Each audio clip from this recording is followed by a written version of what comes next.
Have you ever wondered what it would be like to lose everything in the chaos of war, especially as a child? Today, we're diving deep into one of Steven Spielberg's most underrated masterpieces, the 1987 epic coming-of-age war film, Empire of the Sun, based on J.G. Ballard's semi-autobiographical novel. This film tells the unforgettable story of a young boy's struggle for survival during World War II. It's a powerful, visually stunning, and emotionally resonant journey that you won't want to miss. So grab your popcorn and let's explore the world of Jamie Graham. Our story begins in December 1941 in the vibrant and chaotic Shanghai International Settlement. We meet our protagonist, Jamie Graham, or Jim, a young, privileged British boy living a life of luxury with his wealthy parents. Jim is obsessed with aviation, particularly Japanese fighter planes. He dreams of becoming a pilot, spending his days admiring these Cadillacs of the sky. His world is a bubble of choir practice, fancy dress parties, and chauffeured rides through the bustling streets of Shanghai, a city teeming with poverty and tension just beyond his car window. This stark contrast between Jim's sheltered existence and the harsh reality outside is a crucial theme. He sees the world, but he doesn't yet understand it. This sheltered life is shattered in an instant. On December 7, 1941, the Imperial Japanese Army attacks Pearl Harbor, and their forces swiftly move to occupy Shanghai. Chaos erupts. The once safe international settlement becomes a war zone. In the ensuing panic and pandemonium, as crowds of frantic expatriates try to flee the city, Jim is tragically separated from his parents. In a heart-wrenching scene, he lets go of his mother's hand for just a moment, and she is swept away by the desperate mob. He is left utterly alone, a small boy lost in a sea of confusion and fear.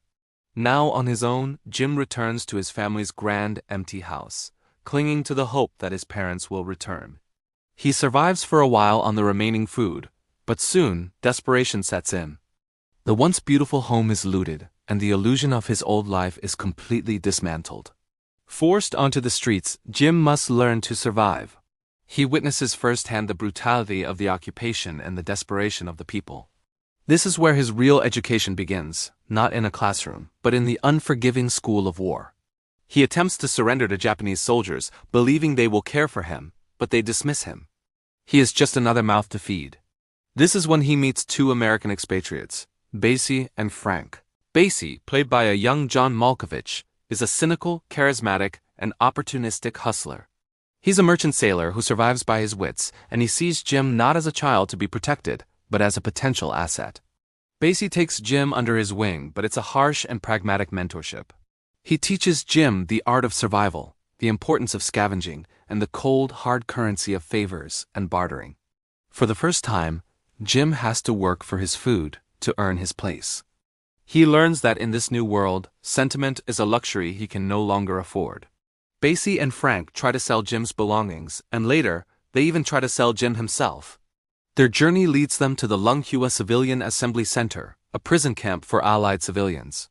Jim and Basie are captured and interned here. Inside the camp, Jim's transformation accelerates. The once pampered British schoolboy becomes a resourceful survivor. He uses the skills Basie taught him to navigate the complex social hierarchy of the camp.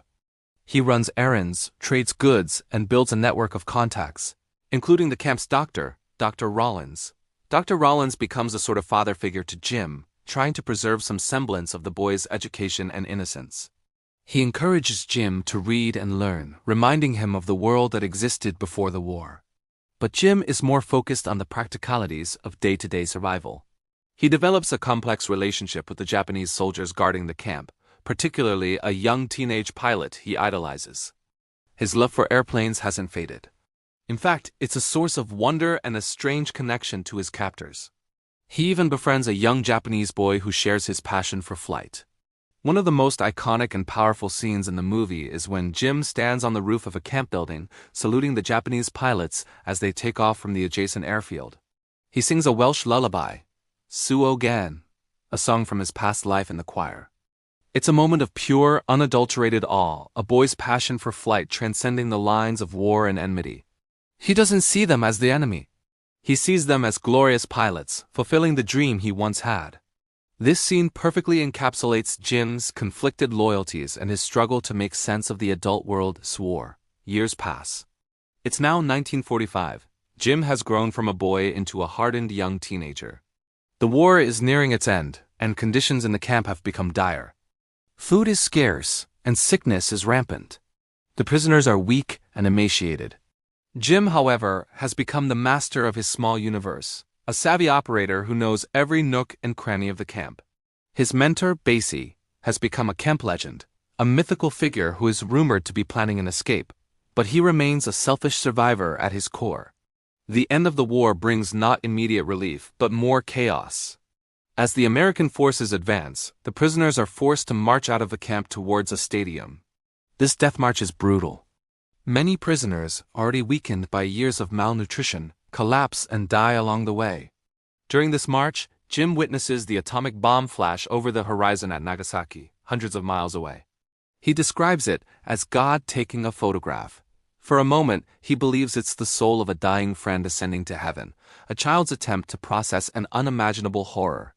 At the stadium, they find it filled with confiscated luxuries from the homes of the expatriates' cars, pianos, furniture. It's a surreal graveyard of a lost world. Here, Basie reappears, having escaped the march. He tries to convince Jim to come with him, but Jim, exhausted and disillusioned, refuses. He has seen the true cost of Basie's selfish survivalism. He chooses to stay behind with Dr. Rollins and the other survivors. After the Japanese surrender, Jim is found by American soldiers. He is initially mistaken for a Japanese boy due to his condition and the way he has adapted. He is taken to a rehabilitation center for lost children, overwhelmed and almost feral. He has forgotten what his parents look like. The war has stripped him of everything, even his own identity. In the film's deeply moving final scene, Jim is finally reunited with his parents. He doesn't recognize them at first. He stares blankly as his mother reaches out to him. It's only when she embraces him and he closes his eyes that a flicker of recognition, of memory, of his old self, returns. The war is over, but the boy who went into it is gone forever. The blank stare in his eyes as the film ends tells us that the scars of his experience will remain with him for the rest of his life. Empire of the Sun is more than just a war movie. It's a profound story about the loss of innocence, the resilience of the human spirit, and the way war irrevocably changes a person. Spielberg masterfully captures both the epic scale of the war and the intimate, personal journey of one young boy. It is a testament to a child's ability to adapt and survive in the most horrific circumstances, but it also serves as a haunting reminder of the price of that survival. A truly spectacular film that will stay with you long after the credits roll. Thank you so much for joining me on this look back at Empire of the Sun. What are your thoughts on the film? What scene impacted you the most? Let me know in the comments below.